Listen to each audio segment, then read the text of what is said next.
Loko-loko ka. You have no rights to say that. Yo!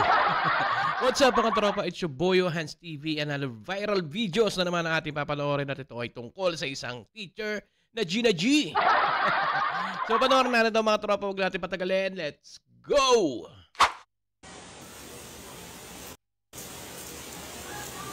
Nakakalimutan nyo yung ano nyo boundaries nyo Kakalimutan nyo yung boundaries nyo. Kamukha niya yung medyo habig siya dun sa asawa na Gio Ong, no? Si Janice Ong.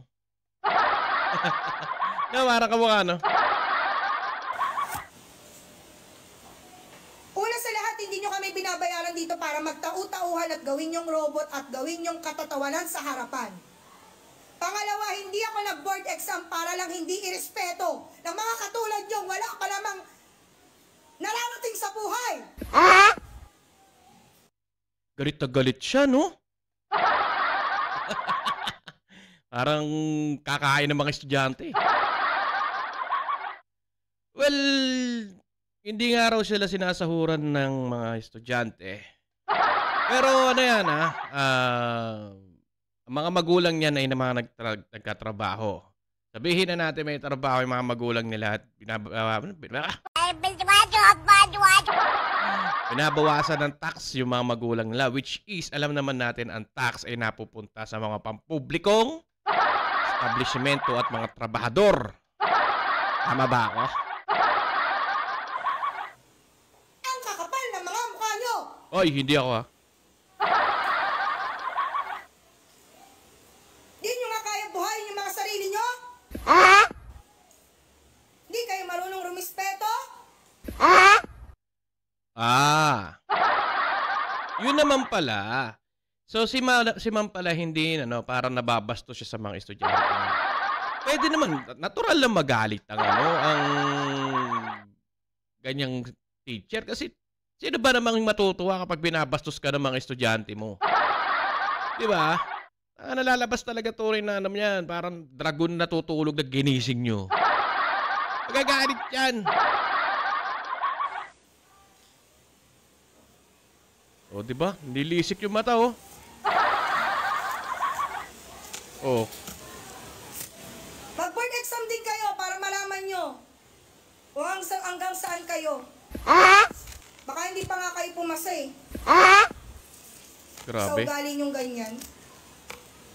Di na nga kayo matalino eh. Sama pa ng ugali.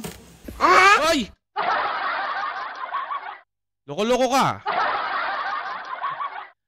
You have no rights to say that. Pangit naman yung pagkakasabi mo, ma'am.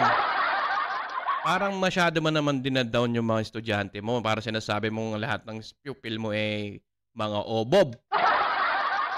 Diba? Natural na magalit ka pero kinakailangan mong naman yung boses tuloy. Kung sasabihin mo, below the belt ka, ma'am. Wala kayong mararating. Diba? Wala pa kayo mararating. Bakit? Sino ka ba? Diba? Kapatid mo ba si Rudy Baldwin? Para mawala aming future ng mga estudyante mo? Ako na nagsasabi sa inyo. O, diba? Napipredict niya. Wala kayong lugar sa mundo. Ay, gago to. Anong walang lugar sa mundo? So, ikaw, meron kang space sa mundo porkit teacher ka. Hindi pwede yun. Loko-loko ka. Diba? Bumaba ka na doon! Napagdiskatahan pa tuloy yung bababa. Yan, kita-kita ko sa salamin. Sa salamin niya. Tatawa ka pa? Grato. Ay, gago ka! Don't say bad words, ha? Wala kang karapatan sabihin niya sa mga bata. Alam mo ba ibig sabihin ng ingrato? Alam kong teacher ka eh. Ingrato, stupid, tanga.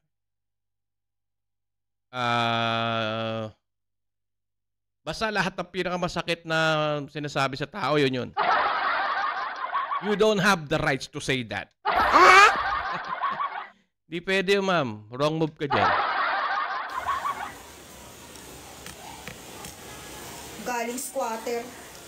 Taga-village si ma'am. Galing squatter pala eh. Uy, tumirik yung mata oh. Nakita niyo yun? Ulitin natin.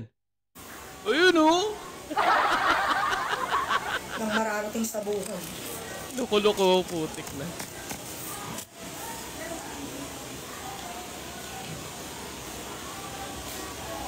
Ay, nako. Walang mararating sa buhay, ingrato,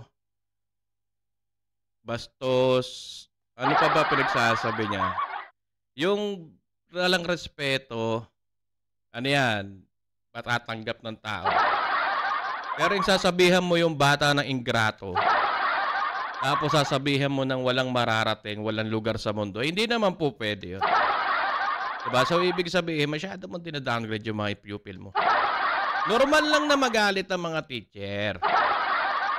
Lalo't pag nababastos sila. Normal lang, pero wag ka naman magagalit sa live mo. Ginawa mo lang, binawa mo lang yung sarili mo. Diba? Ako, ito, sabihin sa inyo, ako, mayroon akong kapatid na teacher. At aminado rin ho ako na isa rin ako sa problem student. Oo, nung ga-aral pa ako. And mas grabe pa dyan yung naririnig namin. Mas grabe pa dyan. Papasok ka pa lang sa room nyo, pinasabihan